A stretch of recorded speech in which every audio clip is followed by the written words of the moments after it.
Today I'm showing you how to make your next showstopper breakfast. And trust me, it's no basic eggs on toast. Welcome to Dine Discover. We are traveling across to Turkey to show you how to make Cilbir and Simit bread. To begin with, we need to start by making our Simit bread. Add in 650 grams of plain flour, dried active yeast, 1 tablespoon of sugar, a pinch of salt, around 200 ml of warm water, 125 ml of milk, and roughly 125 ml of vegetable oil. Once you've added everything in, insert it into your mixer, and you're going to knead it for roughly 8 to 10 minutes.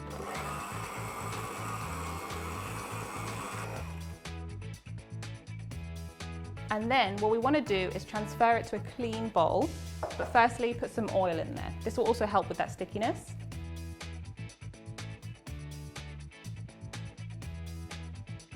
All you want to do is cover it with a cloth and keep it in a really warm place. I like to keep mine in the oven where it's super warm, and I know that usually I'm in the kitchen doing other things.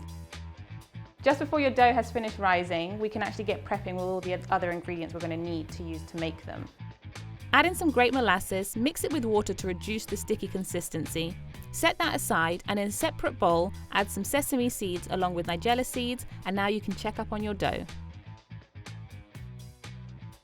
So, after about an hour and a half, you should have a perfectly risen dough. And then we just need to get dividing up our dough into about 12 pieces, ready to shape our simit. You're going to take a ball at a time, and we just want to start rolling them out into cylinders. Sometimes this can be quite hard to work with at the start, so I tend to just squeeze it first.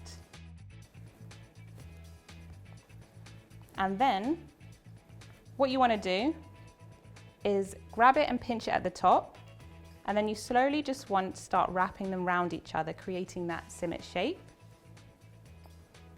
And this is what makes it different from like your standard bagel. They kind of get called the Turkish bagel, but this switches it up and makes it so much better. Once you're happy with your twist, you're just gonna bring it round and pinch it. And then you'll start with your simit shape, and then this is where you need your grape molasses. Dip your simit into the molasses on both sides, then transfer it to the next bowl and cover it completely in those seeds. Once you're done making all of your simit, leave them to brew for another 30 minutes before placing them in the oven at 200 degrees for roughly 12 to 15 minutes. While we're waiting for our bread, we can get started on our cilbir, which is basically a fancy type of poached eggs. And we're going to start by making the chili oil.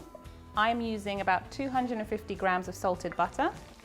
While the butter starts melting away, add in some chili flakes, along with chili powder, a pinch of salt, and a mix of fresh parsley and dill.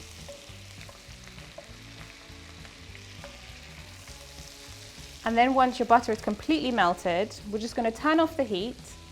And so while this is cooling, we can get on with our yogurt. For the yogurt, it's really simple. Try and work with the thickest yogurt you can find. I prefer to use Lebne, and add that along with 2 garlic cloves. Once you're happy with the way your yogurt looks, clear some space and we can get cracking with our eggs.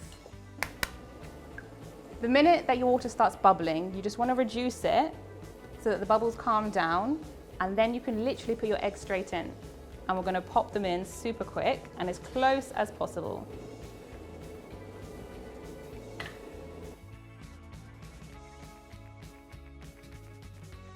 Carefully take each of your poached eggs and one by one drain them off a little bit first before placing them on top of your yogurt. And there you have it, 3 perfectly poached eggs ready to be plated up with your cilbir and simit bread.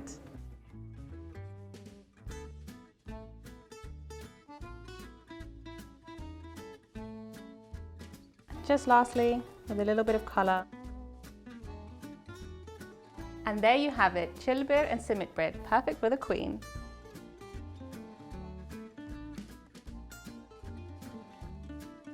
And lastly, to make sure that my egg is perfectly poached, get straight in there.